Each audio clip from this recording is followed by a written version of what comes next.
আসেন ভাই আসেন, পদ্মার ইলিশ লয়ে যান, তাজা খাইলে তাজা। আসেন আসেন, পদ্মার ইলিশ লয়ে যান। আরে কি ডাকোস, ঠিক মতো ডাক দে। তোর এই ডাক তো কেউ শুনে না, সব তো অন্য দোকানে চলে যেতেছে। এমনি ডাকবি, এই পদ্মার ইলিশ আসেন লয়ে যান, এমনি ডাকবি। আব্বা এটা আমার গলা, মাইক না। এর থেকে জোরে ডাক দিলে আমার গলার রক ছিঁড়া দেবো। হায় রে এই যুগের পোলাপার, এইটুক ডাকলে বলে তার গলার রক ছিঁড়ে দেব। আরে তোর বয়সে আমি যে ডাক দিতাম সেইটাকে কারণ বাজার থেকে লোক আইসা পড়তো। ঠিক মতো ডাক দে, আর 10টার মধ্যে সব মাছ বেচা চাই। বয় হেনে, আমি একটু পান খাইতেছি। এই আসেন ভাই আসেন, লয়ে যান পদ্মার ইলিশ, তাজা তাজা ইলিশ। আসেন ভাই আসেন, লয়ে যান পদ্মার তাজা তাজা। একটা চলুন মাছওয়ালার সাথে কথা বলি। এই যে মাছওয়ালা ভাইয়া, আপনার নাম কি? রুইতন। না না, মাছের নাম জিজ্ঞেস করছি না, আপনার নিজের নাম কি? আমার নামই রুইতন, রুইতন খান। আমার বাবার নাম বাঙ্গাস খান, আমার দাদার নাম Katla Khan. Oh my god, that's very surprising guys. খুবই ইন্টারেস্টিং কিন্তু ব্যাপারটা।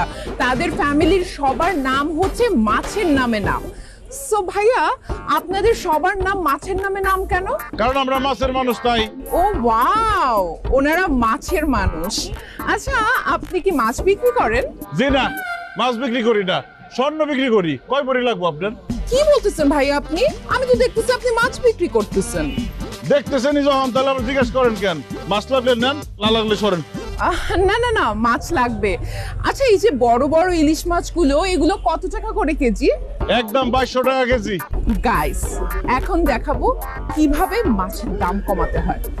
ভাইয়া, এত সুন্দরী একটা মেয়ের কাছে আপনি মাছ বিক্রি করবেন, মাছের দাম একটু কমায় রাখেন না। এই বড় ইলিশ মাছটা দেন, 300 টাকা দিব। কি বললেন আপনি? একটা ইলিশ মাছের দাম 300 টাকা? প্রেম করেন আপনি? বয়ফ্রেন্ড আছে? না, আমি সিঙ্গেল। আমিও সিঙ্গেল। প্রেম করবেন আমার সাথে? প্রেম করেন, ইলিশ মাছ সব ফ্রি দিয়ে দেবো। কিসের, একটু ফোনটা অফ করতো। এই জেল্লার ঘরে জেল্লা, কি বললি তুই? বাংলা ভাষায় কথা বলছি, বুঝেন নাই? আপনার ভালো লাগছে, আপনার লগে প্রেম করুন। প্রেম করলে খালি ইলিশ মাছ না, সব মাছ ফিরতে দিয়ে দেবো। থাপড়ে তোর দাঁতগুলো সব ফালাই দিব। সামান্য একটা মাছ হলে তুই আমার সাথে প্রেম করতে চাস? চেহারা জীবন আয়নায় দেখছস? অবশ্যই দেখছি। মাছ বেচলেও আমি একটা ফর্সা সাদা, এই যে ইলিশ মাছের মতো চেহারা আমার। আর আপনার যে চেহারা, আয়না দিয়ে দেখছেন কোনোদিন? মেকআপ ছাড়া তো আপনার চেহারা মনে হয় তেলাপিয়া মাছের মতো লাগবে। আমি কোনো মেকআপ করি নাই, this is my natural face. আর একটা ফালতু কথা বললে তোর ইলিশ মাছ দিয়ে তোরে কিন্তু পিটাবো, জাল্লা কোথাকার। এই খবরদার, আরেকবার চাইলে একদম বিয়ে করে বাড়ি চলে যাও কিন্তু। কি তোর কত বড়, তুই বিয়ে